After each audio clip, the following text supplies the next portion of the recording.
Okay, everybody, when the off season began, I made a promise that I was going to do at least one episode focusing on every single team in Major League Baseball before the spring training games began.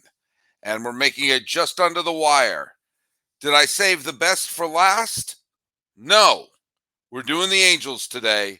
This is Locked On MLB. You are Locked On MLB. Your daily MLB podcast. Part of the Locked On Podcast Network. Your team every day.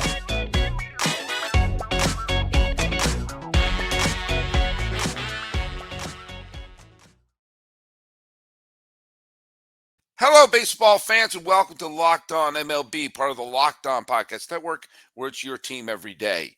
This is the daily podcast. We talk about all of Major League Baseball. I am your host, Paul Francis Sullivan. If you don't believe me, there's my lower third. You can call me Sully. I am an Emmy-nominated television producer who has been a baseball podcaster for the last decade or so, and we're about to start the fifth season here at the Locked On Podcast. I had to double check that. 2019, yeah. 2020, yeah. Okay, yeah. 2021, fifth season. Doesn't seem like it's been that long. But then again, over the last few years, let's face it, time and space no longer matter. You could follow us at Locked On MLB Pods on Twitter and on Instagram. You could follow me. I'm your pal Sully. I'm at Sully Baseball on Twitter, Sully Baseball Podcast on Instagram, or feel free to subscribe to our YouTube page. Click on that. We have updates all the time. And you can tell your smart device to play podcast Locked On MLB, or check out some of the other great shows on the Locked On Podcast Network, where it is indeed your team every day. And let's just take a show just completely at random. Why not Locked On Angels? And why not do Locked On Angels with friend of the podcast and frequent guest? Hey, it's John Frisch. Hey. But guess what? One Frisch is not enough for this show. No. Never. No. I say bring on Mike Frisch. I'm here. I made it. All right. Are you ready to play the feud? I am ready to play the feud. You know, Sully, as an Emmy-nominated producer, I think that when you speak about the Angels, you should speak as an Emmy-nominated producer, and you should use eloquent language, and you should be respectful, and you should be hopeful, because we are now on your show. And if you're not that, by the end of this show, you will be respectful and hopeful. I guarantee it. Okay. Hey, listen to that. Boy, you're using this section is sponsored by the Men's Warehouse. You're going to like how these Angels look. I guarantee it. Yes. George Zimmer would be so proud of you. I think the last time I felt confident about the Angels was when Tony Danza was pitching for them and Danny Glover was the manager, and they were inexplicably playing in Oakland for the film Angels in the Outfield. Why did they shoot that in Oakland? I don't understand.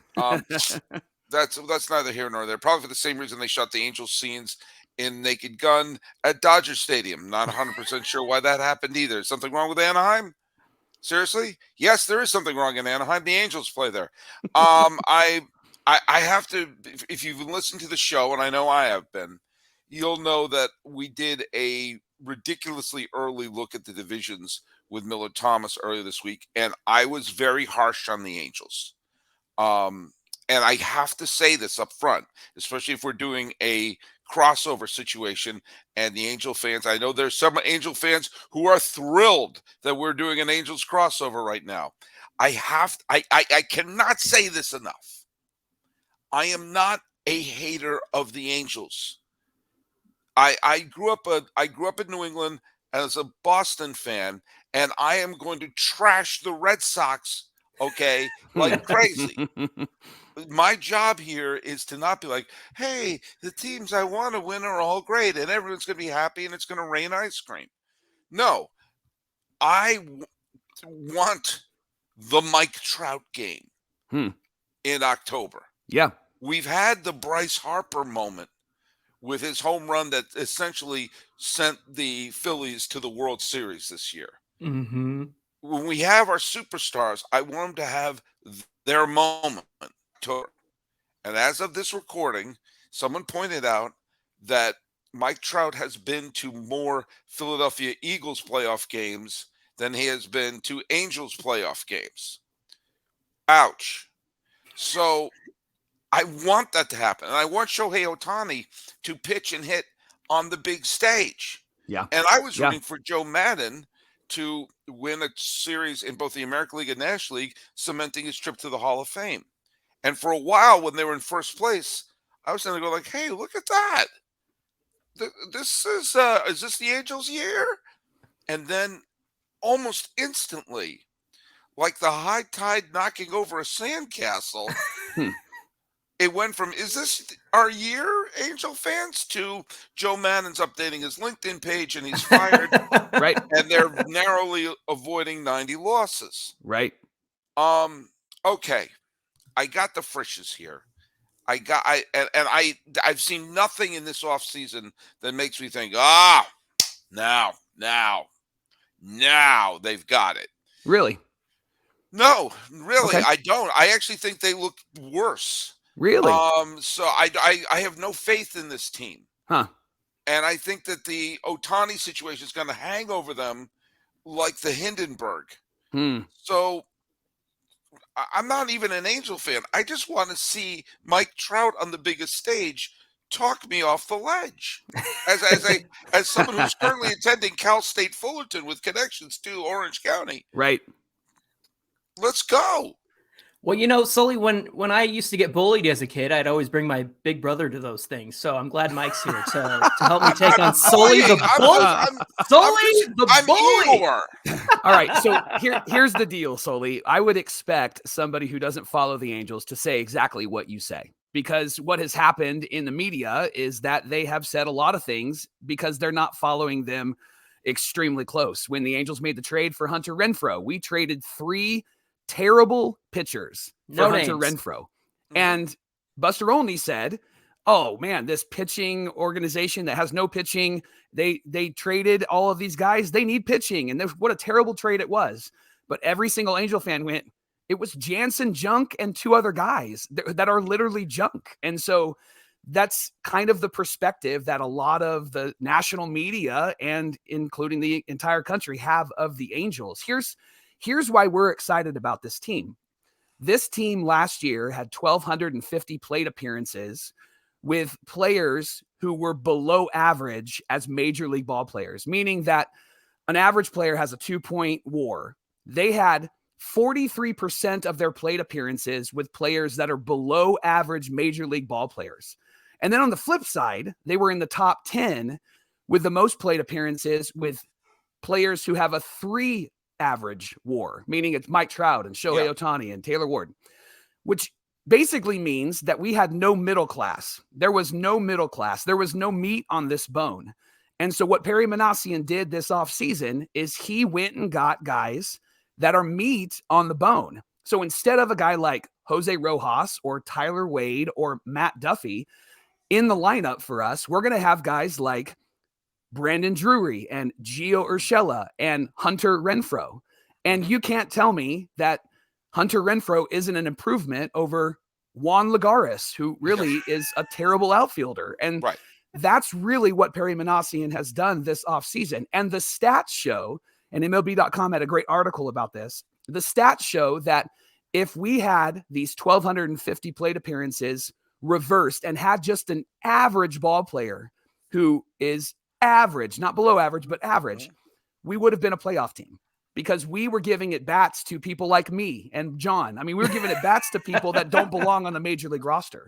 And so the fact that they actually went out and got these players helps this team 1,000%. But again, a lot of people don't notice that because they see the name of Gio Urshela or Brandon Drury or Hunter Renfroe and they go, how is that an improvement? For Angels, it's a huge improvement. And here's where I 100% agree with you. And it's this weird. I've said this about many teams, including the Angels. And I'll confess, while I am geographically close to the Angels, they're not a team I follow as closely. Right. And they're a team that I have been. You know, the fact of the matter is that every single year since 2015, they've put a losing team on the field. Correct. So you'll forgive me if they have they're tied for the longest playoff drought, and they've had Obama was in office the last time they put a team above Yeah. 500. A lot's happened since then. Right. And so, like, there's a part of me that is like, I'll believe it when I see it. But Mhm. Mike, here's where I 100% agree with you. And I say this about every team. And I was just in an episode that's coming out tomorrow where we talk about the Blue Jays. I make this same point on some aspects where they have a couple of pitchers who had terrible seasons, like Kikuchi and Barrios. Both had terrible seasons. And I Right. said, if they just have mediocre seasons, mediocre is better than terrible. Yeah. And that sounds kind of weird to say out loud, but you're right. They had some players on that team. You have two generational talents, and you can't surround them with mediocrity. Right. Well, start surrounding them with mediocrity. And the prototypical team, I'll say, in terms of that, I guess of that foundation would be the Boston Strong Red Sox in 2013, where they brought in just a bunch of players who on the surface were like Mike Napoli, Johnny Mhm. Gomes, Mhm. Stephen Drew, Koji Uehara, and like, really? And then you realize, well, yeah, they're all okay. Yeah. Now, to be fair, that team also had John Lester, Clay Buchholz, David Ortiz, Jacoby Ellsbury, and who did I miss? Did I say Dustin Pedroia? But they had the disastrous 2012 season where a lot of those players weren't producing, and they came back up. Right. So you are right that if you take some of the horrible players and put merely like zero WAR win, zero WAR players, just league average players, that is a step up. Yeah. That is an absolute step up. And I do think that I think you're right. I think that it's still a tough bet to say that whole combination is going to turn them around to the point where they can be thinking about a playoff situation, mainly because of my concerns with the pitching staff as a whole. By the way, I have to just say this, and please don't take offense.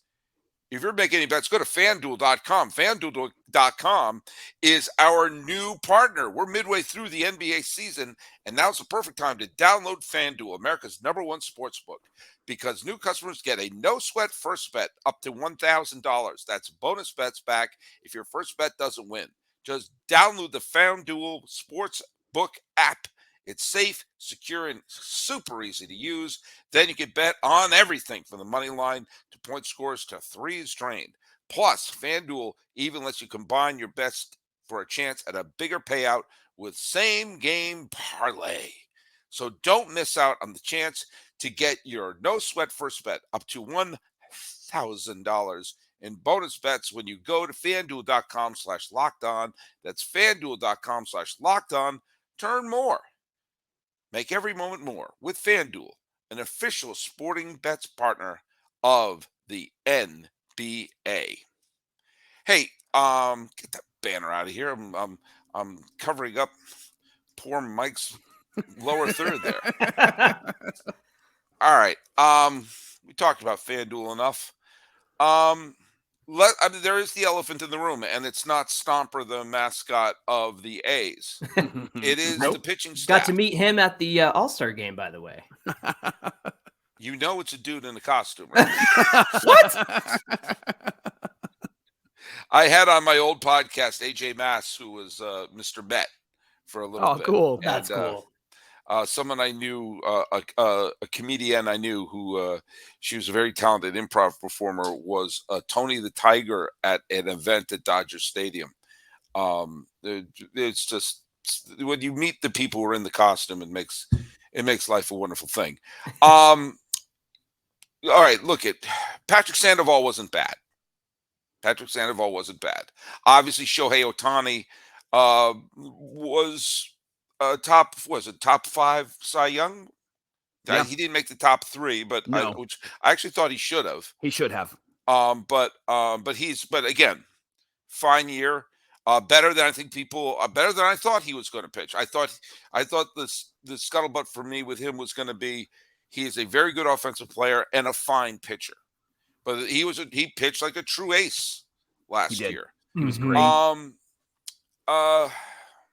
So talk me through how I'm going to be looking at this team with some of the new additions, with some of the returning faces, with some of the prospects, with the improved defense. Where am I seeing a wild card contending pitching staff here?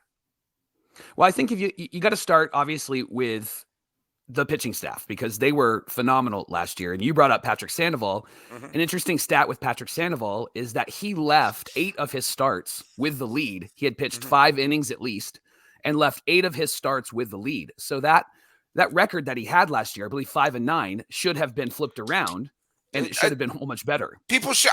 I'm to the point where I wish even for even if you're a traditional stats fan, you should eliminate the win-loss record, especially if we're lifting everyone after 5. What they should have is the average start. Yep. They should figure out an average start for him is like 5-6 innings, 2 earned runs, whatever it is. Because the win-losses, especially because then this is an old school Sully, old man Sully saying, "Rod Day, Bob Gibson broke both of his legs and had his arms amputated. He still completed the game." Yeah. No, we're pitching this way. So therefore, win losses tell us absolutely nothing about the merits of a team. Even if you want to just use, even if you don't want to get into the woods on deeper stats, if you're just into innings pitched, hits, earned runs, walks, strikeouts, all the traditional stats, show me what an average line is, and that'll tell us a hell of a lot more. Well, that's why I think and I brought up Sandoval because even though I don't follow him as closely as you do, Sandoval had a much better year than a casual fan would have thought with this team. Well, that's why I like the FIP stat because that actually measures how much they can control. And if you look at the stats for Sandoval, you look at the stats for Detmers, both of those guys had really strong FIP numbers last year and were able to pitch really well, and they just didn't have the offense or the defense behind them that set them up to win. And then another guy in that starting rotation that's new is a guy that John actually predicted would be on the Angels, and that's Tyler Anderson. John, talk a little bit about him. Yeah, I mean, coming from the Dodgers organization, I mean, he really found himself last season, and I really believe that changeup he developed with the Dodgers is going to carry over. But even at the very least, if he regresses to a high 3, a low 4 ERA guy, it's still an improvement over some of the guys that they had to run out last season due to injury or one thing or another, or trading away Noah Syndergaard and things like that. I think that they made a really good jump in signing Tyler Anderson, someone that's going to go out there and get them a lot of innings and probably slot in behind Shohei Ohtani. So that will be the first 2. And then you think about they are skipping the 6th starter when they have the days off so that they can get Shohei in there more, which is about 3-4 more starts throughout the course of the year. Obviously, if everything goes according to plan, right, he's got to be healthy. And he's proven that he can go a full year the last 2 years, which is great. But yeah, so not only are they taking away starts from guys that don't need them, essentially, they only need a 6th starter about 16 times this season. And so they can kind of split that up between, whoever they want to give a shot to. And they've got guys in the minor leagues. They've got Griffin Canning coming back. They've got Jaime Barria, who can come out of the bullpen, who actually, as a long relief guy, was really solid last year. And this whole pitching staff, Sully, I mean, they ended up 9th in the league in terms of ERA, and that's including not a great bullpen. They had a 3.77 ERA ahead of St. Louis and San Diego and Toronto. And so they surprised us last season as longtime Angel fans because pitching has always been the problem and offense hasn't been the problem. And suddenly that script was flipped. And so offense was the issue last season. You wish you could Voltron some of those years where you could have had some of the good pitching performances of last year. Right. Yeah. Some of those years when they were just hitting home runs left and right. Right. It's timing it out. I remember I'm totally pulling something from my time growing up, but I remember the Mariners in the 80s had 2 pitchers who were aces, except they were never aces the same year. It were Mark Langston and Mike Moore, one year Langston would dominate and Moore would be a mess. Yeah. The next year Moore would be fantastic and Langston would be overpowered. And you look back, especially because the West was very weak until the A's discovered anabolic steroids. The West was very weak. And if the Mariners had timed, especially in '87, if the Mariners had timed those two having a good year at the same time, they would have an incredible 1-2 punch. It's kind of, you look back like, why wasn't that team better? They had good hitting. They had these two ace pitchers because they never timed it out. Mhm. And this Angels team, in an odd way, I guess it's a Mark Langston connection there. This kind of reminds me that there are pitchers, there are players, there are hitters who they haven't timed it out correctly. Yeah. Right. And obviously, I mean, Trout notwithstanding, they've had a lot of times where you've had very good performances from this player this one year, but then the next year, Walsh has fallen apart this year. But Right. now they're getting the Sandoval pitching. But suddenly, Rendon is hurt, and they're just pitching around Trout, who missed 40 games anyway. Nothing seems to time out with this Angels Mhm. team. Which in some ways also probably cost Joe Madden his job. Yeah. Joe didn't get dumb. He didn't go for the genius from Tampa and the Cubs, and suddenly now he's an idiot in the dugout. I think I agree with you partially on that, though, because what we saw as Angel fans last year was, and Joe Madden has now talked about it in his book. I know he's trying to sell books, but he's talked about how he had tension with Perry Manassian because Perry had a game plan. They would sit down and talk about it before the game, and then Joe would actually go and kind of do his own thing. And there were so many games, and it kind of led up to that 14-game losing streak where he would not give his bullpen a clean inning. He would let a guy go out there and only maybe throw at a couple of batters, and then the next inning he's got somebody else in there, or he's moved somebody around, or he pulled Jose Suarez, for example, a young guy who's developing kind of like a young Bartolo, left-handed, and he pulled him in so many games after 3 or 4 innings. And so I don't think he got dumb. I just think maybe there was a bit of a arrogance about how he was going to manage versus how Perry Manassian was hoping that he would actually manage this team, which then I think caused the crash and burn. Yeah.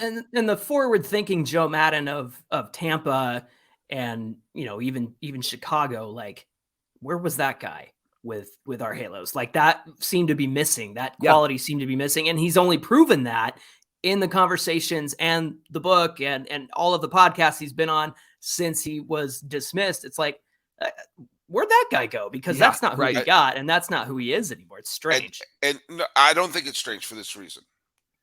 Who at one point was the most innovative and forward-thinking manager in all of baseball was Tony La Russa at one point. Mm-hmm, mm-hmm. They wrote books. Yeah, fair. He was on the cover of Sports Illustrated about how much of a genius he was. George Will's writing books about this guy is thinking on a different level. There's certainly, Billy Martin was that at some points in his career. And, and it's almost like when you have someone who's like a cutting-edge movie director. When they come up and say, oh my God, the most exciting young filmmaker we've seen in years. And eventually that filmmaker becomes, okay, you're doing the same thing. You're like the forward thinking, like when you get the massive success, the way La Russa did, the way that Quentin Tarantino did, the way that Joe Madden did, suddenly that new freshness you have is you're entrenched, and he could have all the conversations in the world with the front office. They're like, I'm sorry, aren't I the guy who took the Tampa Bay Rays to the World Series when everyone said you can't contend in a division with the Red Sox and Yankees? Aren't I the guy who won a freaking World Series with the Chicago Cubs? Remind me who you are. And I'm sure that's got to enter your cranium. Sure. And when where's that young forward-thinking person? He had success. Mm-hmm. Yep, that's a great point. And so, and by the way, listeners to the podcast, line up your shots, because I'm going to say the stuff I say when you do your shots. This is when you take someone who clearly has baseball pedigree, but hasn't had their big shot as a manager. And I have a thing that people do shots every time I say Bruce Bochy's lieutenants.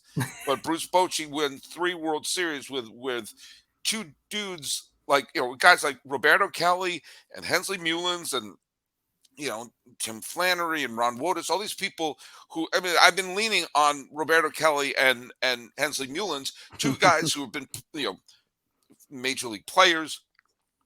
Roberto Kelly was an all-star. They both had baseball IQs off the charts and were in the coaching staff of multiple World Series champions. And now looking to get the car keys for a franchise, they're probably more, amenable to saying, all right, I have the car keys. I'm smart. I've been part of a winning culture. The players will look at me and go like, I get what you're doing. Okay, so now talk to me how we're going to make this work. Mm-hmm. I mean, what happened to Joe Madden? He got success. Yeah. Yeah. Well, and then Perry Manassian, when he got hired, Joe was kind of already there. And so it wasn't even really his guy. So they had to get into a room and they had to figure it out. They weren't able to brainstorm and think through like, hey, here's how we're going to work together. They had to figure out how to work together, and they'd never figured that out. And you could tell with all of the chaos on the field. And then Ray Montgomery, who is a bench coach for the Angels, was working in the front office and was sent down. And now we discover that Ray Montgomery was sent down because he was kind of Perry Manassian's eyes and ears in the dugout, because there was a tension between Joe Madden and Manassian. So I can understand why there was a lack of success, and I can understand the arrogance, but I think a lot of it had to do with the product on the field and both of them not thinking what was best for the team, but maybe making decisions that worked for Tampa in 2008 or maybe the Cubs in 2016, but not for the Halos in 2022. And by the way, Joe Madden's going to get another job because this is going to happen. There will be an owner of some team that is going to be sick of waiting for his team to get better and sick of listening. I've been listening to all your sabermetric stuff. It's not getting us anywhere. Joe Madden's available. You know what? I'm going to bring him in. And you know what? Joe may have success, or it may be Tony La Russa 2.0. No one can deny Tony La Russa was a great manager. With the success he had in Chicago the first time, Oakland and St. Louis.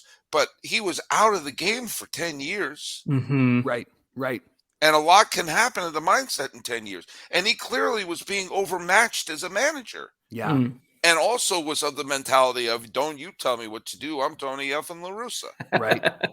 And I've never been a La Russa fan, but he had the greatest ride off to the sunset where his final game was winning Game 7 of the World Series. Yeah. Right. Why you would spoil that curtain call, I have no idea. But then again, if he made the playoffs with Chicago the first year, so if they had gone on and won the World Series, then we would have egg on our face. But happens with movie directors, happens with sometimes you see a super innovative, edgy rock star. Sting was of the Police, the coolest, edgiest band on the planet. I think he's doing Papa John's ads or something. Yeah. So I mean, what happens is success. Right. Look at me as a podcaster. Why am I so arrogant? Because I've had such overwhelming success. Right. You shouldn't have laughed that hard. Sorry. I'll try to hold it in. You're missing your Emmy. It should sit right behind you. I think that nomination. Nomination. Put the nomination. If I had won, it'd be right there. You were robbed. I was robbed. We're here with the Frisches of Locked On Angels, the Super Halo brothers, and look it. You've gotten me off the ledge a little bit. You've got me off the ledge because you're right. They didn't make the big splash move. They didn't sign the big ace pitcher. And as someone who really wants to see Mike Trout on the big stage, it's like a few years ago when Garrett Cole was available. I absolutely thought he was going to the Angels. I thought, there it is. It's the perfect place for him to land. And he landed in New York. And that was probably a sign for everybody. He took one look around like, no, bye. There is another elephant in the room. There's a lot of elephants in this room. And not Stomper. Moreno. Yeah. I mean, I don't mean to bring it down. I just feel like I just did a fart in an elevator right now. But there's some ownerships that you would like him to take his step. If either not get involved, or just take care, like let the cash flow. I mean, the Angels are a very profitable team. They got a huge media contract. They have very good for a team that hasn't had a winning season. As long as they draw very well. Yeah. There is a tremendous amount of fan interest in them. This is one thing that people outside of California don't understand. It's not like this is not a team that doesn't draw fans. It doesn't have a fan base. It's a great fan base. Yeah. They make a ton of money, and you wish you could reap the benefits. There are always this sort of weird stuff going on with the stadium, and there's illegal stuff happening, and are they going to Long Beach? What the hell is going on? Yeah. I think that sort of thing can hang over a franchise. And a team can win with turmoil in the front office. There's lots of examples of that. But there just seems to be something going on as they have this player that was forged on Mount Olympus and handed down, and the guy could have ran to free agency. Instead, he said, "No, I'm signing me to the heat death of the universe."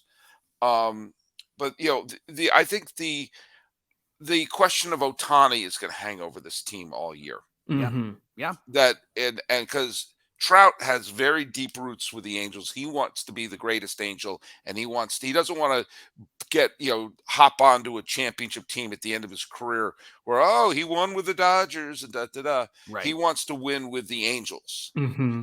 Ohtani doesn't have those roots. Ohtani will run to the highest bidder the nanosecond he becomes a free agent. So the potential loss of Ohtani could really hang over this team and be a real sense of urgency of, Christ's sakes, there's 3 playoff spots that are wild card. There's 6 playoff spots. You're not winning this division. Right. You're not gonna sniff the Astros. But you're looking like, are they better? Okay, are they better than Toronto? I mean, Toronto or the Yankees, one of them are going to win the division. Mm-hmm. Probably Cleveland or Minnesota is going to win the Central. Yeah. So that means either Toronto or the Yankees are going to be a wild card team. That means, Seattle's probably going to be a wild card team. So there's really one realistic spot you're fighting for. Yeah. Where you're going to be fighting with Tampa, whoever the runner-up is in the Central, Minnesota or Cleveland. Probably won't be Chicago. You assume Baltimore and Boston may or may not. I don't know. Texas, probably not. But that third wildcard spot that's the holy grail you're running for. Yeah. Do they have a real shot at it? I really think they do. And the reason why I think they do is the guys that they added to this team added 14 points of WAR to this team, and a 14 win increase for the Angels brings them from 73 wins to at least 89 wins. And I think this team can get to 90, 91 wins. And I think that they can actually be competitive. And I would compare them to what the Mariners did 2 years ago when they kind of shocked the world, and FanGraphs projected that they would win probably 80 games, and they ended up winning 90 games. And I think that the Angels can be there as well because they have a pretty good team, kind of undefined at the moment, a lot of potential, but I think that the players they brought in are major league ready players. And the team that we started with last year didn't have that. And we went 27-17. Yeah. And so I think that this team is going to be much improved, and I think that they will be competitive. Angel fans will hold their breath on game 45 because we had 44 games where we were 10 games over 500. Game 45 is going to be that moment where we're like, okay, let's see if we can keep it going. We're notoriously terrible starters. I mean, they won the World Series in 2002 and they went 6-14 to start that season. But that was also a season where they had Jared Washburn and they had Kevin Appier and they had a lot of pitchers, Ramon Ortiz, John Lackey as a rookie. These guys were undefined. Weber, Donnelly, a lot of those guys. All of those guys. If you go back, there's some articles that I just recently read. If you go back and you read about that team, a lot of what they're saying about the Angels right now is what they were saying about the Angels from the offseason 01 to 02, because they had a lot of cast off. Donnelly wasn't anybody except they called him a scab because he crossed the line during the strike. So I really think that this team can get to at least 89 wins. And I think that they can get that third wild card spot. And quite honestly, I think that that's perfect for them because any time off in the past has shown that the Angels are not successful. 2014, we were the best team in the league, and then we got swept out of the playoffs. And so I would rather see this team, specifically Shohei Ohtani, on the mound in make it or break it games. And I think that that's going to be what carries this team into the next round and possibly into some really competitive games in the playoffs. And if you want an indication for why 2023 will be better than 2022, the team that went 27-17 last season that had everybody hyped and excited, and Jeff Passan said, "Hey, look what's happening in Southern California," before he jinxed us. They started Matt Duffy at cleanup. Yeah. That on opening day. Matt Duffy got a minor league contract. Tyler Wade, who was going to be our shortstop second baseman, minor league contract with the A's. You go from Anthony Rendon to Jose Rojas. Do you know who Jose Rojas is, Sully? Exactly. He walking here wearing a uniform. Yeah, he's now playing the WBO, by the way. Right. Like these are the kinds of people that we're dealing with. When Mike Trout goes down with an injury, they bring in Aaron Whitefield. Do you know Aaron Whitefield, Sully? Yeah, he's the Whitefields. He lives right down the street. His daughter is selling Girl Scout cookies. I bought some Thin Mints for them. Yeah. And again, so it just like it wasn't the splashy moves, it wasn't the big moves because they have the superstars, Ohtani, Trout, Rendon. They gotta stay healthy.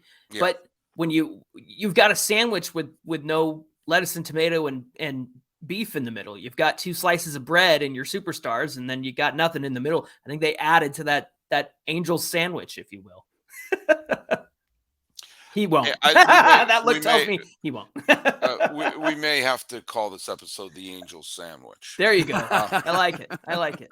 Perfect. All right. Well, look at we have two really. This is a double-decker sandwich that we've had here. Look at You've given me a little more optimism. I'm still. It's the numbers game for me. Sure. Mm-hmm. The fact that you're not winning the division.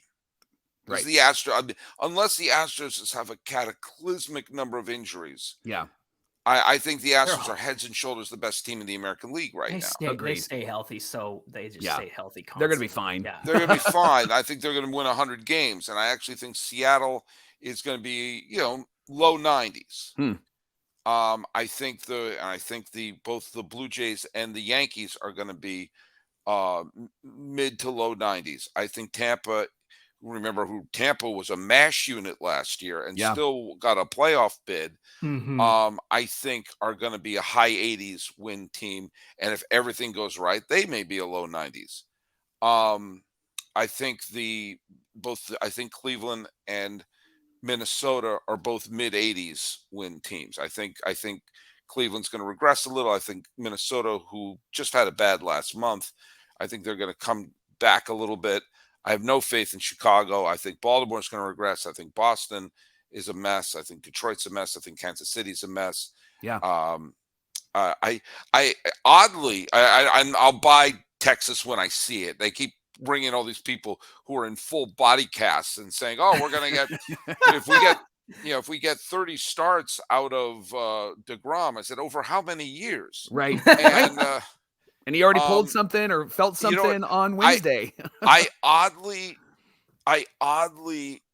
am not writing off I don't think the A's are going to have a winning season, but whenever the A's are filled with nobodies, 100%. That's when you say, okay, they're full of nobodies. Watch out. And everyone circles on, well, here's 3 easy wins. And oh man, these kids who playing in front of nobody and just having fun and relax and loose, and shockingly took 2 out of 3 again. And then, I think they're going to be a 75 win team. I don't think they're going to contend, but I think they did a lot better than I thought they were. A bunch of kids nobody knew, having fun, relaxed. Mm-hmm. Those teams scare me when the teams we got nothing to lose. What do we got? I don't know where the Angels fit in it right now. I really don't, just by the numbers. I'd like to be wrong for 3 reasons. I want to be able to get playoff tickets. You know, Yes. Yep. I want to see Ohtani and Trout on the big stage. Absolutely. And I want Locked On Angels to become the #1 Angels podcast out there. And how great would that be if they have a winning season? Be Oh, and by the fantastic. way, I do want to thank you, my listeners, for making Locked On MLB your first listen every day. Your second listen clearly has to be Locked On Angels. But then your third listen, go to Locked On MLB Prospects. Host Lindsey Crosby is a prospect encyclopedia. He'll tell you everybody on the A's, and he's going deep on the MLB stars of tomorrow. It's free wherever you get your podcasts. Hey, Frishes, John and Mike, tell people where they can follow your show. Well, you can follow us at Locked On Angels, and that's on Twitter. And you can also follow us at Super Halo Bros on Twitter and Instagram. And we are pretty interactive. John runs those pages. And so if you like what we say, then it's both of us. If you don't like what we say, then it's John. I got in trouble last week going back and forth with an Astro fan, by the way. So. He did. Mike had to scold me. Were they playing the martyr card? They love playing the martyr card. Something like that. Yeah. Come at me, Astros fans. As I said, I love to point out, someone said I had an unhinged hatred for the Astros. Even after I pointed out I rooted for them in the 2021 and 2022 World Series. So 2 straight years I rooted for the team that I have unhinged hatred for to win the World Series. That kind of hate you just can't get around. You can follow us at Locked On MLB Pods on Twitter and on Instagram. I'm your pal Sully. I'm at Sully Baseball on Twitter, Sully Baseball on Sully Baseball Podcast on Instagram. And for those of you who say, hey, you never talk about my team, that's factually untrue. Since the Astros won that World Series, of which I was very happy for, to right now, just as pitchers and catchers are showing up and everyone at A's camp has a little hello, my name is sticker on because no one knows who anyone is. Yes. I have done at least one podcast about all 30 teams. Every last one of them. Couple of them more than one. But every last one of them I've done. And guess what I'm going to do in the regular season? At least once, we're going to specifically talk about your team, and probably more than once, because that's what we do. It is your team every day. This is the flagship show, and I'm going to be trying to talk about every team. And I can't cover everybody. If your team's 38 games out of first place in September, I'm probably not going to make that be my focus. You must be able to understand that, and you must remember this. We're here, talk about baseball. It's your team every day. We're talking about there is no off season for me. For John Frisch and Mike Frisch, the Super Halo Brothers and hosts of Locked On Angels, my name is Paul Francis Sullivan. This has been Locked On MLB. Please, I'm begging you, call me Sully.